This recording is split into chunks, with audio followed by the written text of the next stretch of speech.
buenos días, un saludo grande para todo el equipo y la audiencia de la hora de campo. La idea hoy era un poco conversar sobre lo que consiste, ¿verdad?, la intoxicación sobre nitratos y nitrito en los vacunos, que muchas veces en esta época se da en algunos casos. Existen algunas especies de plantas que bajo ciertas circunstancias pueden acumular excesiva cantidad de nitrato, ¿verdad? Tal es el caso de algunas gramíneas que son utilizadas a nivel agropecuario en la producción, como son los verdeos propios de esta época, de verdeos de avena, verdeos de raigras. Incluso otras gramíneas de verdeos de verano, como puede ser el sorgo, el maíz, son capaces de, bajo ciertas circunstancias, como decíamos, de acumular nitrato y bueno, pueden provocar intoxicación en los animales. Un poco la descripción de la enfermedad: esos nitratos, cuando al ser consumidos por el animal, pasan en el rumen del animal a nitrito y se absorbe rápidamente a la sangre ese nitrito, provocando a nivel de la sangre la transformación de la hemoglobina. La hemoglobina es una proteína que va en los glóbulos rojos, que transporta el oxígeno, ¿verdad?, a los diferentes tejidos. Se forma metahemoglobina cuando se une esa hemoglobina al nitrito, y bueno, y esto provoca que se imposibilite el transporte de oxígeno en los tejidos. Entonces lo que provoca el animal en realidad es una falta de oxígeno, y bueno, y en los casos más graves, por esa falta de oxígeno, provoca la muerte, ¿verdad? En cuanto a los factores que predisponen a esta enfermedad, algunos ejemplos: las chacras, por ejemplo, que tienen alta fertilización nitrogenada, aplicaciones de urea, que en realidad es nitrógeno, pueden ser un factor predisponente a la aparición de esta enfermedad. También donde se han aplicado, y esto quizás es más común en la lechería, donde hay grandes cantidades importantes de estiércoles o de fluentes en tambo, esto también concentra mucho nitrógeno y hace que las pasturas puedan acumular excesiva cantidad de esos nitratos.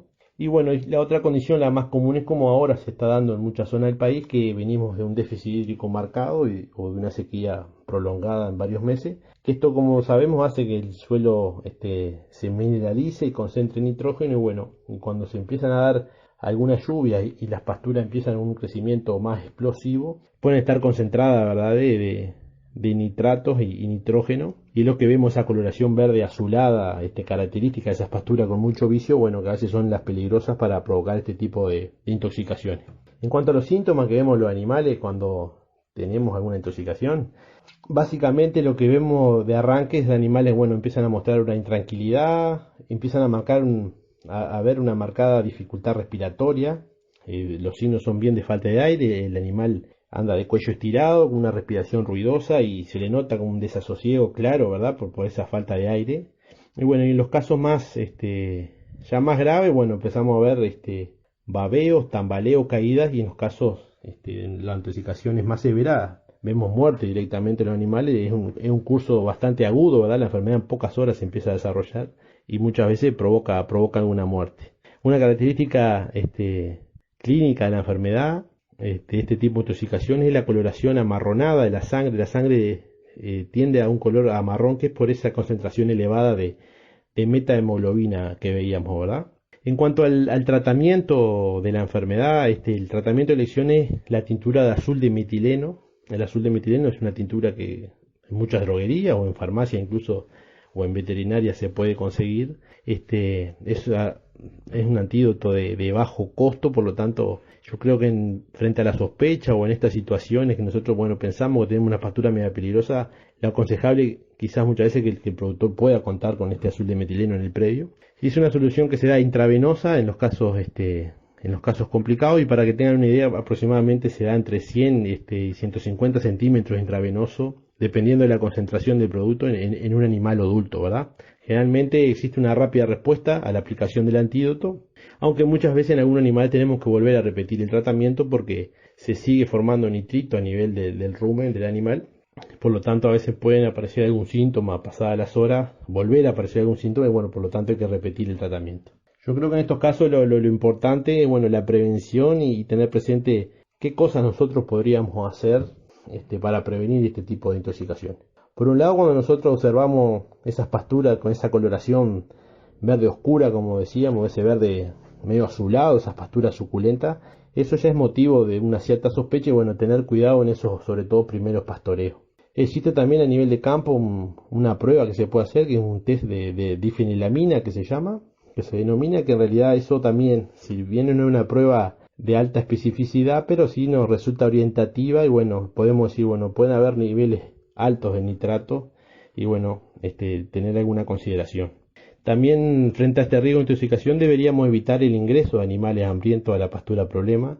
Esto muchas veces se da cuando nosotros entramos animales o estuvieron con un largo ayuno o encerrado y los animales los largamos directamente a una pastura con esta característica. Bueno, los primeros pastoreos es importante que sean graduales y nosotros ir monitoreando la situación. Ahí la ayuda del eléctrico puede ser bien importante, y la idea también de que los animales no pastoreen hasta el ras de las pasturas, más bien que hagan un despunte en los primeros pastoreos, porque en la planta el nitrato tiende a concentrarse más en el tallo. Por lo tanto, si hacemos un pastoreo al ras, que los animales coman mucho tallo, las posibilidades de tener esta intoxicación son mayores, ¿verdad? Muchas veces en muchos sistemas en el sur y lechero, que se dan en muchos casos, a veces la solución viene ir comiendo de franja y la franja de atrás también ir cerrándola con otro eléctrico por detrás, tratando de evitar eso, que los animales consuman mucho tallo, que como decíamos es la zona de la planta donde se concentra mayormente el nitrato. Y después medio por último decir que como decíamos, dada la presentación rápida de la intoxicación, en muchos casos son agudos en pocas horas, por lo tanto frente a la sospecha es bueno que el productor tenga esa solución de azul de metileno en el predio. Y por último y no menos importante, siempre recomendar a los productores estar en contacto con su técnico y frente a la sospecha o duda siempre consultar con su médico veterinario de confianza, ¿verdad? Era un poco los conceptos que queríamos decir al respecto. Estamos a las órdenes como siempre. Un saludo grande para todo el equipo y para toda la audiencia. Que pasen bien.